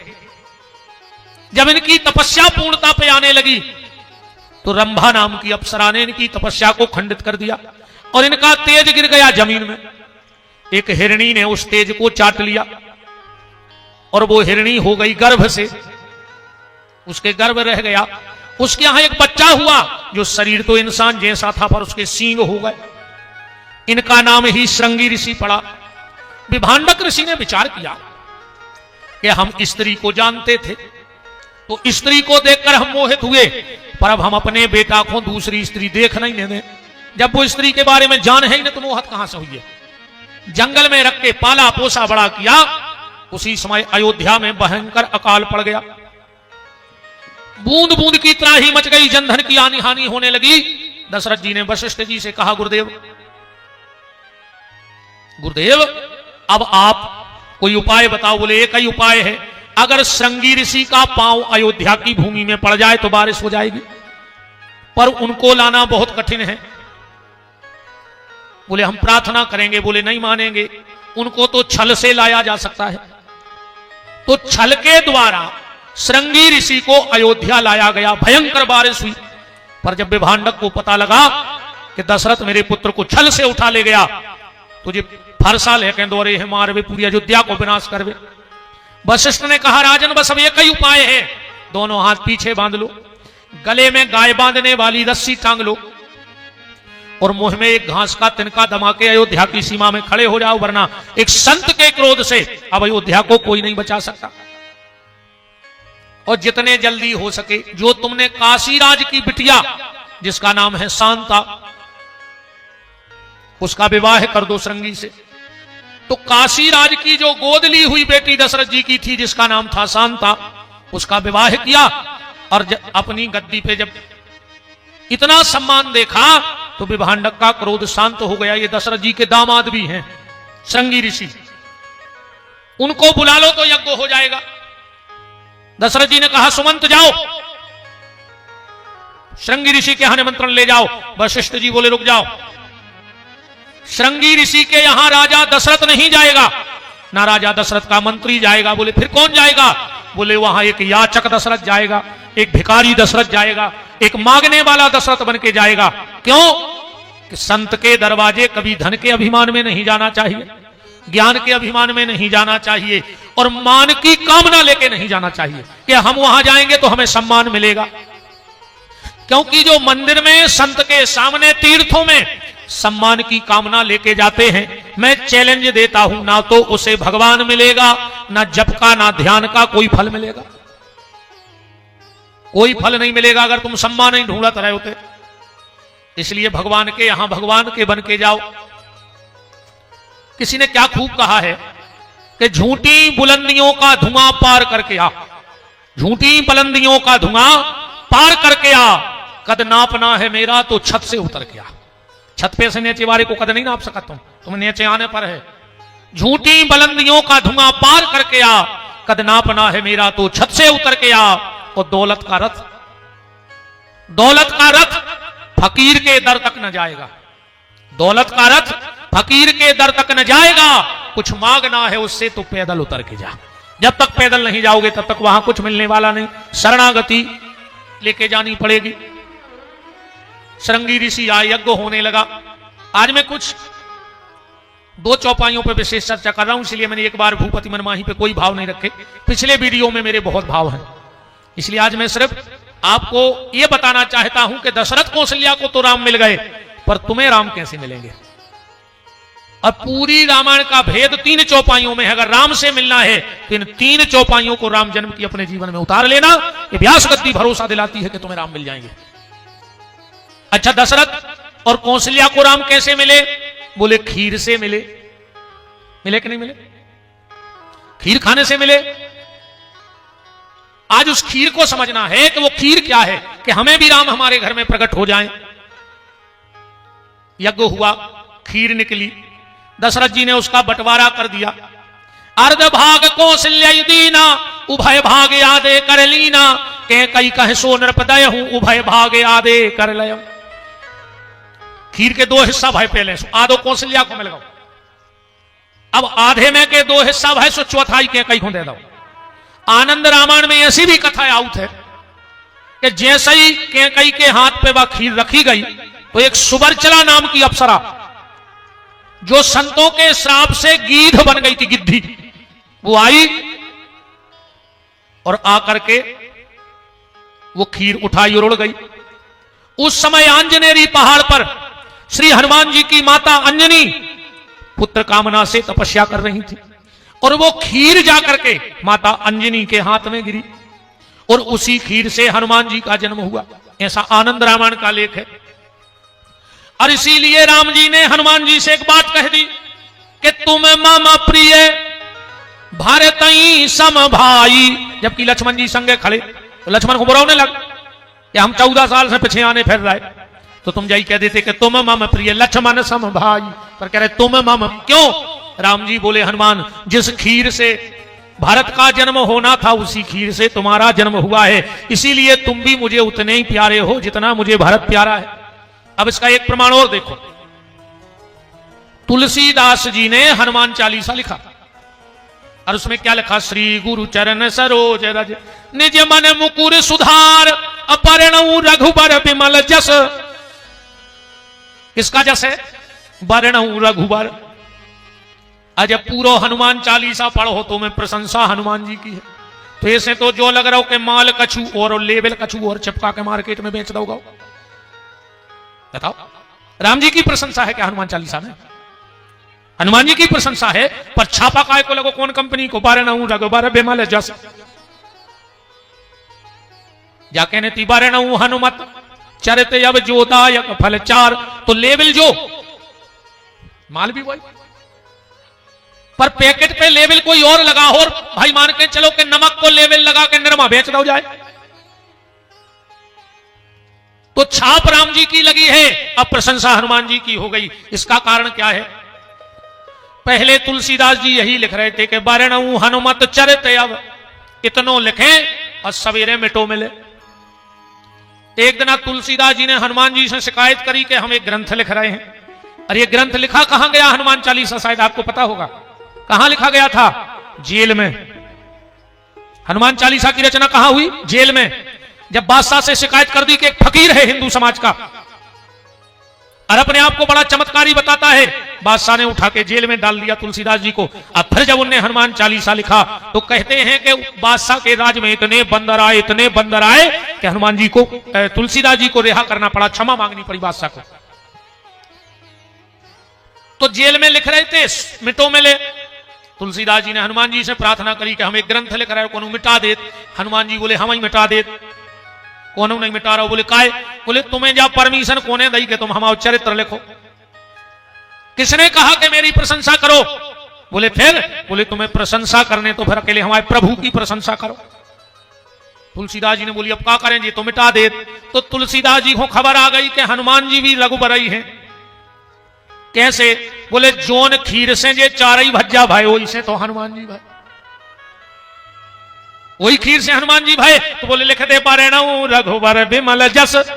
हनुमान जी बोले अब लिख दे। तुलसीदास जी बोले अब कब आ हो? बोले जो अंदना जो ग्रंथ पूरो हो जाए। हनुमान जी बोले तो आज अच्छो एक बार लिखो, भर जाए पूरो। तुलसीदास जी ने जल्दी जल्दी लिखो, और लिख के शंकर जी की सील थप्पा मरवा दी। हो ये सिद्ध साक्षी गौरी सा। हनुमान जी आए, बोले लिखोगा? बोले हो। बोले ऊपर को अब तो टेम नहीं है, हमें भजन में बैठना से ऊपर की लेन पढ़ाओ। बोले वर्णु रघुबर पे महा। बोले ठीक है। बोले आखिरी की ओर पढ़ा दे। बोले हो ये सिद्ध साक्षी गौरीसा। तुलसीदास जी बोले हम दस्तखत करवा लिया। उन्हें पढ़ के कह दी सही है। हनुमान जी बोले जब शंकर जी ने कह दी तो सही कहा, बीच को कछु ने पढ़ो ही नहीं है। बोले वृंदावन बिहारी लाल की जय। वरना हनुमान जी कभी अपनी प्रशंसा नहीं सुनते, और हम सबसे बड़ी गलती ये करते हैं। हनुमान चालीसा और सुंदरकांड हनुमान जी के मंदिर में कितने टाइम करना चाहिए कि हनुमान जी सुने? हनुमान जी सुने, बाकी समय तो हनुमान जी सिर्फ श्री राम जय राम या सीताराम जय सीताराम।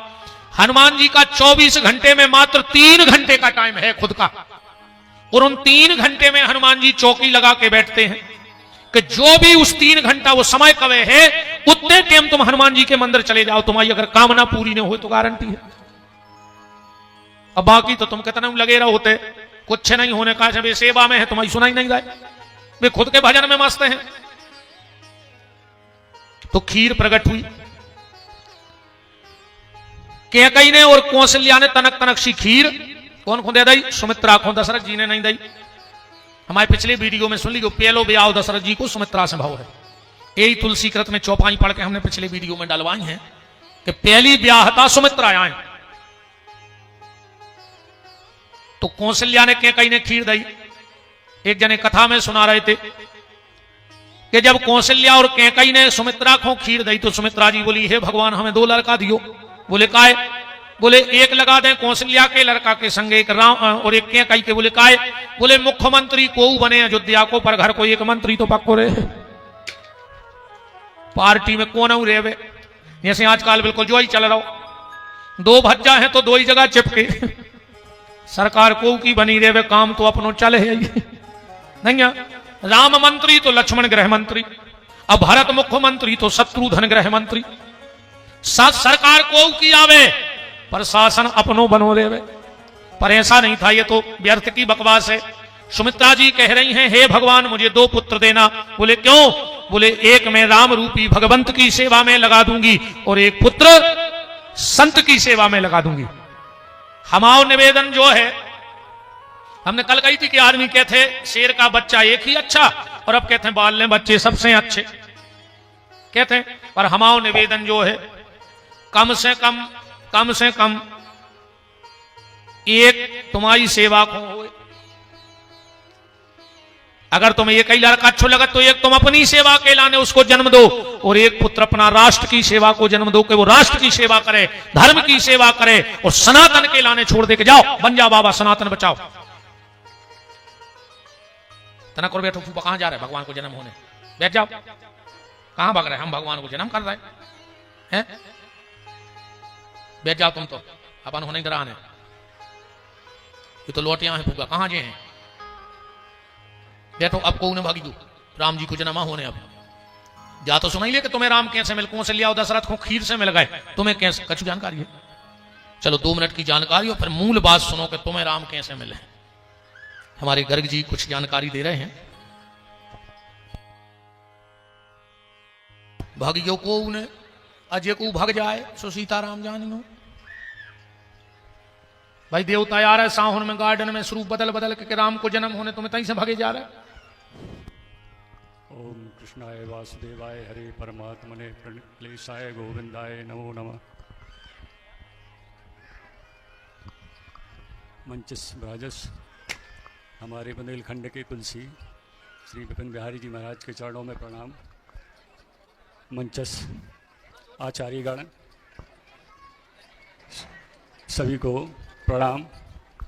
हमारे एमएस गार्डन में जो कथा चल रही है उसके मुख्य जजमान श्री सुरेश कक्का जी भैया को प्रणाम। और इसके जो सूत्रधार हैं, हमारे क्या करना चाहिए उनको, तो हम व्यास की भी उपाधि दें तो कम है, मतलब ऐसा कि जो व्यास जी ने तो रचना की थी, पर उसका जो यहाँ सहितार्थ मिलता है, हर वर्ष वो कथा कराते हैं। ऐसे हमारे मुन्ना पुरुषोत्तम चौबे और राहुल भैया को प्रणाम। जैसा कि हम लोगों ने निवेदन किया था वहाँ बद्रीनाथ में कि आप ये जो जल हम लोग ले चल रहे हैं इसका आप रामेश्वरम में कैसे चढ़वाओगे, तो उनने वादा किया था कि हम आपको रामेश्वरम ले चलेंगे।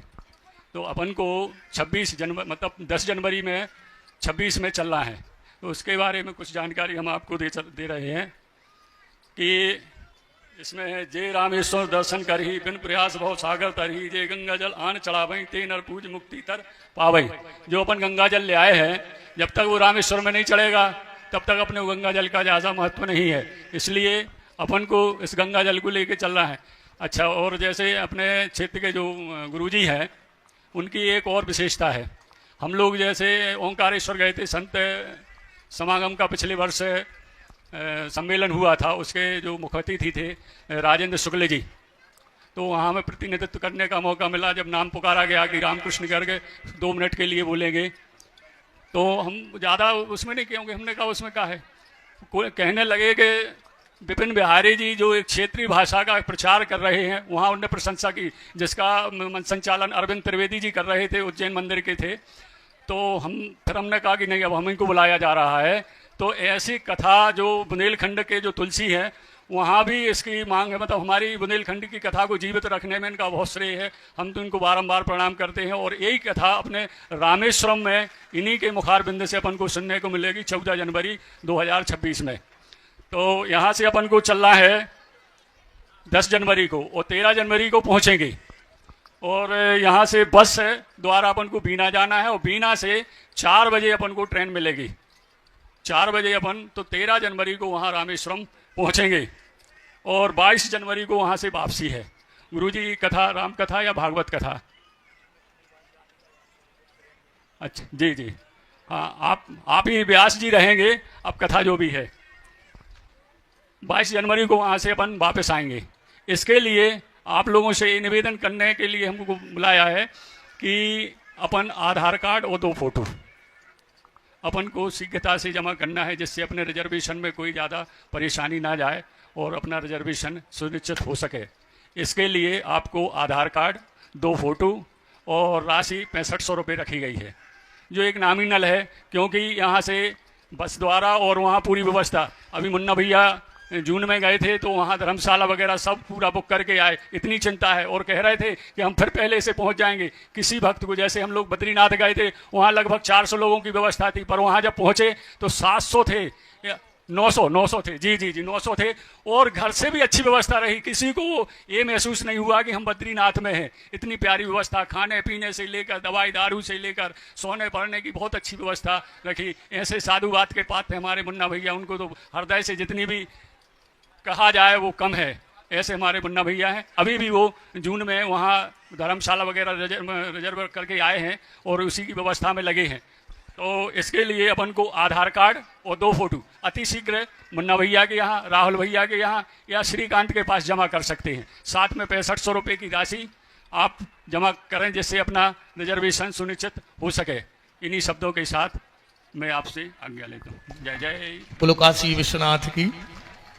आप लोग सुनने में चूक गए हो। हमारे गर्ग जी ने जाने कही दवाई दारू, आपने कहते दवाई दारू से हंस रहा है कि बाबी है जुगाड़ का। गर्ग जी जा कह रहे हैं कि दवाई तो हो जाई, पर भगवान करे तो दारू का बन जावे भी मिल जाए है। दारू का बन यहाँ का ही है, बन जल्दी जल्दी में नहीं किया पाए। एक जानकारी और, मतलब इसमें रामेश्वरम के मंदिर के बारे में थोड़ी सी आप संक्षेप में सुन लें।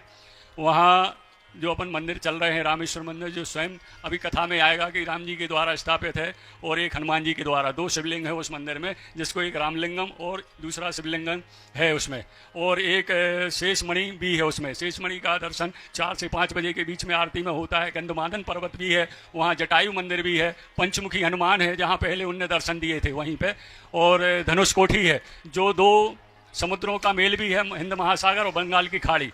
ऐसा रामेश्वरम का प्रभाव है। कहते हैं कि वहाँ जिस कामना से अपन जाते हैं वो कामना निश्चित तौर से पूर्ण होती है, क्योंकि वहाँ राम जी ने माता सीता जी के द्वारा ये अपना जो रामेश्वरम का स्थापना की थी, वो उन दोनों के द्वारा की गई है, जिससे ये सिद्ध भी है। गंधमादन पर्वत भी है, वहाँ 22 कुंड भी हैं, जिनका 22 कुंडों का स्वाद अलग अलग है।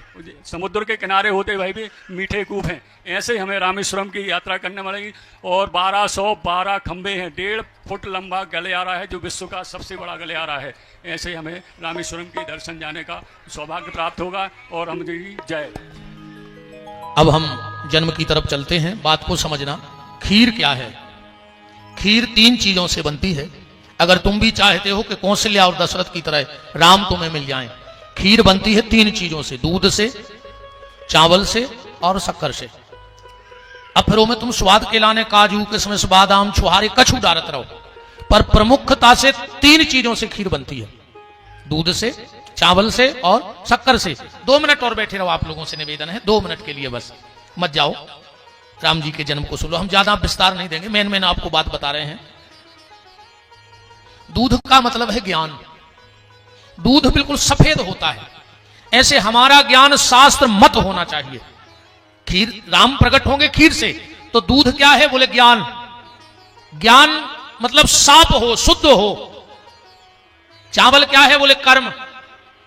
चावल की खेती करने में बड़ी, जो धान उत्पन्न करते हैं उनसे पूछो, पहले पानी में एक एक पौधा गड़ाओ, बड़ी दिक्कत होती है धान की खेती में, कर्म करना पड़ता है। तो दूध रूपी ज्ञान, वो भी शुद्ध ज्ञान। देखो, मुक्ति का रास्ता, बहुत गहराई से समझना, मुक्ति का रास्ता सिर्फ वेद में है, और अगर कोई दूसरा रास्ता बता रहा है तो वो झूठा है। सिर्फ वेद मुक्ति का रास्ता बताता है। तो ज्ञान शुद्ध हो दूध की तरह, कर्म रूपी चावल हो, और शक्कर में होती है मिठास, तो भक्ति रूपी हो मिठास। जहां कर्म, ज्ञान और भक्ति इकट्ठे हो जाएं, समझना वहीं खीर तैयार हो गई, अब राम प्रकट होंगे, ये बिल्कुल गारंटी है। उसके बाद एक बात आई, जब खीर खाई जा दिन ते हरि घर वहीं आए। फिर क्या लिखा गोस्वामी जी ने, मंदिर महसब राज ही रानी। ये संकेत माताओं के लिए है, अगर वास्तव में तुम्हें योग्य संतान चाहिए तो गर्भ अवस्था में माताएं क्या करें, ज्यादा से ज्यादा समय भगवान के मंदिर में बिताएं, भगवान के भजन में। तीनों माताएं मंदिर में बैठी हैं। रामायण में लिखा है मंदिर महसब, महल में नहीं लिखा, घर में नहीं लिखा। जब से खीर खाई है, अब तुम उन्हें देख रहे हैं चित्रहार, सुनचत जयहुज्य। अब चित्रहार देख के ध्रुव प्रहलाद कहां से प्रकट हो जाए, हमें जा बताओ। रामायण पढ़ोगी, गीता पढ़ोगी, सत्संग करोगी, भजन करोगी, तो घर में ध्रुव प्रहलाद जैसी संतान होगी। और फिल्मी गाने सुनोगी मोबाइल पे, तो मन चला पुत्र ही होगा। तो मंदिर महसब राज ही रानी, रूप शील तेज की खानी। कौशल्या जी कौन है? शील। इतनी शीलता जितनी कौशल्या में है, इतनी किसी में सहनशीलता नहीं है अयोध्या में। जिस कैकई ने उसके बेटे को 14 साल वन भेज दिया, और कौशल्या उसी कैकई के बेटे को गले से लगा के कहती है कि राम चला गया तो क्या हुआ, भरत तो मेरे पास रह गया। तेज कौन है? बोले कैकई उनमें तेज है। अब मेन बात पे आ जाओ, बात बहुत बढ़ जाएगी। जोग लगन ग्रह बार तिथि सबई भय अनुकूल। जोग क्या है?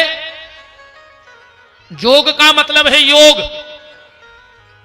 जब जीवन में योग इकट्ठा होता है तो लगन, लगन कौन सी? पंचांग वाली लगन नहीं, क्योंकि पंचांग की लगन तो चौघड़िया के हिसाब से अच्छी बुरी चलती रहती है, पर क्या सबको फायदा हो जाता है?